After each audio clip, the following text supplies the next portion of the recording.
Hello guys, welcome back to my YouTube channel mister Prince. അപ്പോൾ ഇന്നത്തെ വീഡിയോയിൽ നമ്മൾ നോക്കാൻ പോകുന്നത് നമ്മുടെ ലേറ്റസ്റ്റ് ആയിട്ട് ഇറങ്ങിയിട്ടുള്ള ചാപ്റ്ററിലുള്ള ഒരു കാര്യത്തെക്കുറിച്ചാണ്. നമ്മുടെ റോക്സ് നമ്മുടെ ഇമുവിനോട് പറയുന്നത് നമ്മൾ കണ്ടിട്ടുണ്ടായിരുന്നു. നമ്മുടെ ഡേവിഡ് ഡി ജോൺസിനെ കുറിച്ചും അതുപോലെ തന്നെ ജോയ് ബോയിനെ കുറിച്ചും. ഇവർ രണ്ടുപേരെക്കുറിച്ചും നമ്മുടെ റോക്സ് അവിടെ മെൻഷൻ ചെയ്യുന്നുണ്ട്. അപ്പോൾ പല തിയറിയിലുണ്ടായിരുന്നു ഇവർ രണ്ടുപേരും ഒരാളാണ്. അപ്പോൾ നമ്മൾ ഇന്നത്തെ വീഡിയോയിൽ നോക്കുന്നത് നമ്മുടെ ഡേവിഡ് ഡി ജോൺസും അതുപോലെ തന്നെ നമ്മുടെ ജോയ് ബോയും ഒരാളാണോ അല്ലെങ്കിൽ രണ്ട് പേരാണോ എന്നാണ്. അപ്പോൾ അത് അറിയാൻ താല്പര്യമുള്ളവർ വീഡിയോ മുഴുവനായിട്ട് കാണുക. അതുപോലെ നമ്മുടെ ചാനൽ ആദ്യമായിട്ട് കാണുന്ന കൂട്ടുകാരുടെ ചാനൽ തീർച്ചയായിട്ടും സബ്സ്ക്രൈബ് ചെയ്യണം. നിങ്ങൾ പലരും ചാനൽ സബ്സ്ക്രൈബ് ചെയ്ത് പോകാറുണ്ട്, അതുകൊണ്ട് തീർച്ചയായിട്ടും സബ്സ്ക്രൈബ് ചെയ്യുക. ഞാൻ വേണമെങ്കിൽ സ്ക്രീൻഷോട്ട് കാണിച്ചു തരാം. ഒരു 2-3 പേര് മാത്രമാണ് നമ്മുടെ ചാനൽ സബ്സ്ക്രൈബ് ചെയ്യാറുള്ളത്. അപ്പോൾ ഇനി നിങ്ങൾ വീഡിയോ കാണുമ്പോൾ നമ്മുടെ ചാനൽ സബ്സ്ക്രൈബ് ചെയ്തിട്ട് മാത്രം വീഡിയോ കാണുന്നത്. നമ്മുടെ ചാനൽ ഇപ്പോൾ 6K ആവാറായിട്ടുണ്ട്. അപ്പോൾ നിങ്ങളെല്ലാവരും സബ്സ്ക്രൈബ് ചെയ്യണമെങ്കിൽ നമുക്ക് പെട്ടെന്ന് തന്നെ 6K അടിക്കാൻ പറ്റിയതിന്. അപ്പോൾ നമുക്ക് നേരിട്ട് വീഡിയോയിലേക്ക് പോകാം. നമ്മൾ റോക്സ് പറഞ്ഞത് വെച്ച് നോക്കുകയാണെങ്കിൽ നമ്മുടെ ഡേവിഡ് ഡി ജോൺസും അതുപോലെ തന്നെ നമ്മുടെ ജോയ് ബോയും ഡിഫറെൻറ്റ് പേഴ്സൺസ് ആയിരുന്നു എന്ന് നമുക്ക് ഉറപ്പിക്കാം.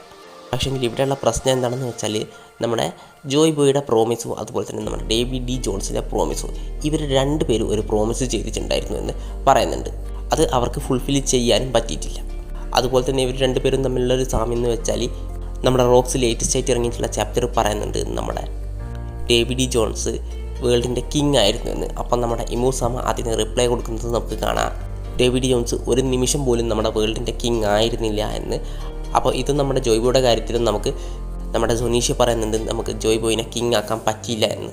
അപ്പോൾ ഇത് രണ്ടും നമ്മൾ നോക്കുകയാണെങ്കിൽ നമുക്കിവിടെ എല്ലാം കൂടി വെച്ച് നോക്കുമ്പോൾ ഒരാളാവാനാണ് സാധ്യത കൂടുതലെന്നാണ് എനിക്ക് തോന്നുന്നത്. കാരണം ഡേവിഡ് ഡി ജോൺസും കിങ് ആയിട്ടില്ല, നമ്മുടെ ജോയ് ബോയും കിങ് ആയിട്ടില്ല.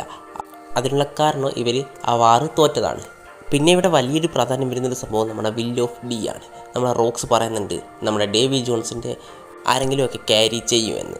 ഒരു പക്ഷേ നമ്മുടെ ഡേവിഡ് ജോൺസിൻ്റെ വില്ലായിരിക്കാം നമ്മുടെ ഡി എന്നുകൊണ്ട് ഉദ്ദേശിക്കുന്നത്. നമുക്കറിയാം വിൽ ഓഫ് ഡീനെ കുറിച്ച് ഒരു തരത്തിലുള്ള ഹിൻസോ ഒന്നും തന്നെ നമുക്ക് ഇതുവരെ കിട്ടിയിട്ടില്ലായിരുന്നു.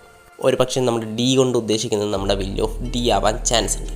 നമ്മുടെ വിൽ ഓഫ് ഡി നമ്മുടെ ഡേവിഡ് ജോൺസിൻ്റെ വില്ലാണെങ്കിൽ ജോയ് ബോയും ഡേവിഡ് ജോൺസും ഒരാളാണെന്നുള്ള കാര്യത്തിൽ സംശയമൊന്നും വേണ്ട. കാരണം എന്താണെന്ന് വെച്ചാൽ നമ്മുടെ ബ്ലാക്ക് ബീഡ് ഫോളോ ചെയ്യുന്നത് നമ്മുടെ ഡേവിഡ് ജോൺസിനാണ്. അതുപോലെ തന്നെ നമ്മുടെ ലൂഫിയുടെ പേരിലും ഡി ഉണ്ട്. അപ്പോൾ നമ്മുടെ ഡേവിഡ് ജോൺസും ജോയ് ബോയും ഡിഫറെൻറ്റ് പേഴ്സൺസ് ആണെങ്കിൽ നമ്മുടെ വിൽ ഓഫ് ഡിയുടെ അർത്ഥം വേറെ എന്തെങ്കിലും ആയിരിക്കും. ഒരേ ആളാണെങ്കിൽ നമ്മുടെ വിൽ ഓഫ് ഡീൻ്റെ അർത്ഥം ഇത് തന്നെയായിരിക്കാനാണ് ചാൻസ് കൂടുതൽ. ഇനി ഈ തിയറിയിൽ എൻ്റെ അഭിപ്രായം എന്താണെന്ന് ചോദിച്ചാൽ എനിക്ക് തോന്നുന്നത് നമ്മുടെ ജോയ് ബോയും നമ്മുടെ ഡേവിഡ് ജോൺസും ഡിഫറെൻറ്റ് പേഴ്സൺസ് ആവാൻ തന്നെയാണ് ചാൻസ് കൂടുതലെന്നാണ്. എന്താണെന്ന് വെച്ചാൽ നമ്മുടെ വിൽ ഓഫ് ഡിയിൽ ഒരുപാട് ക്യാരക്ടേഴ്സിനെ നമുക്ക് കാണാൻ കഴിയും. അതിൽ പലരും പല രീതിക്കുള്ളതാണ്. നമ്മുടെ ബ്ലാക്ക് ബീഡിൻ്റെ രീതിയിലുള്ള ഒരു ക്യാരക്ടേഴ്സ് പോലും അതിൽ ഇല്ല എന്ന് തന്നെ നമുക്ക് വേണമെങ്കിൽ പറയേണ്ടി വരും. അപ്പോൾ നമ്മുടെ വിൽ ഓഫ് ഡിയും നമ്മുടെ ഡേവിഡ് ജോൺസിൻ്റെ വില്ലും തമ്മിൽ എനിക്ക് തോന്നുന്നില്ല വലിയ കണക്ഷൻ ഉണ്ടാവുമെന്ന്. അപ്പോൾ ഈ തിയറിനെ കുറിച്ച് എൻ്റെ അഭിപ്രായം ഇതാണ്. നിങ്ങളുടെ അഭിപ്രായം എന്താണ് നിങ്ങൾ കമൻറ്റ് ചെയ്യുക. അതുപോലെ തന്നെ വീഡിയോ ഇഷ്ടപ്പെട്ടിട്ടുണ്ടെങ്കിൽ നമ്മുടെ ചാനൽ സബ്സ്ക്രൈബ് ചെയ്ത് ആ ബെല്ലൈക്കൻ എനേബിൾ ചെയ്ത് ഓൾ നോട്ടിഫിക്കേഷൻ സെറ്റ് ചെയ്ത് നോക്കുന്ന മറ്റൊരു വീഡിയോ കാണുന്നത് വരെ ബൈ.